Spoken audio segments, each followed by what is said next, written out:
I think when it comes to change in our society, then the cultural sector has this very big benefit that it always is a certain state of exception. Culture is something that is considered always a little bit a part of our daily life. And this is not always good, of course, but it provides a space of freedom of thinking. It provides a space of alternatives. And I think the second important point is the cultural sector is populated with people who are very aware of what's going on, of the big problems, and people who are willing to change something. Otherwise, you wouldn't work in the cultural sector. A very important non-economic value of the cultural sector, of course, is in the field of environment and sustainability, because this is one of the most pressing issues of our time. And here I think the big value is creating awareness and the ability to tell the stories, to inform about the facts, also in a very emotional way, in a way that involves and engages people. And I think this is really the key to come to a new perspective of our society. The arts and culture sector is best placed to influence and inspire social action on climate change. This collective effort is already taking many forms.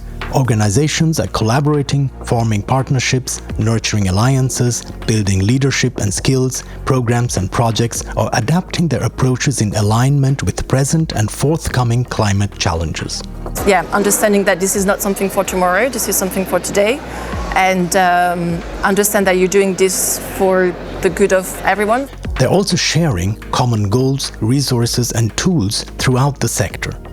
By joining forces, artists, galleries, museums, cultural organizations, and institutions can more effectively respond to the multiple crises of climate, nature, and justice. The statement really is about making sure that we all come with the good intentions and not only mobilize all of the different tools, resources that we have that can be shared across the sector, innovative and radical in the way that we want to frame those new narratives.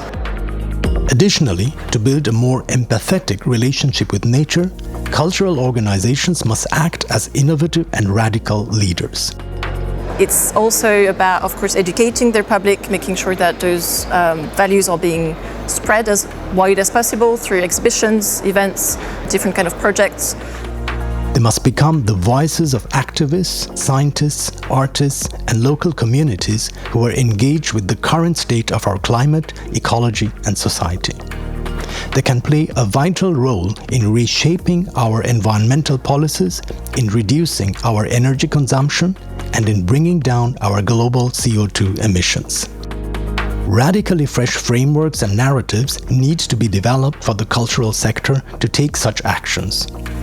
So it's going also beyond the data, beyond the statistics, beyond the targets, beyond all of those measurements, but it's to try to find a way to bring more creativity within the whole equation. This serves as an invitation to fall in love with nature again, to remind ourselves of the critical importance of preserving, safeguarding, and nurturing our ecosystems and our natural habitats. For only through a harmonious coexistence between humans and nature can we ensure a truly sustainable future. I think probably the biggest impact of this very broad and diverse field of cultural industries, creative industry, artistic work is the diversity. It's the openness. It's an area where everybody wants things to be different. I mean, this is what the whole thing is about, to create new ideas, to communicate ideas, and to take people along with it. And I think this dynamic is the very important core. This is the energy that we need as a society to really go into these transformations that we need.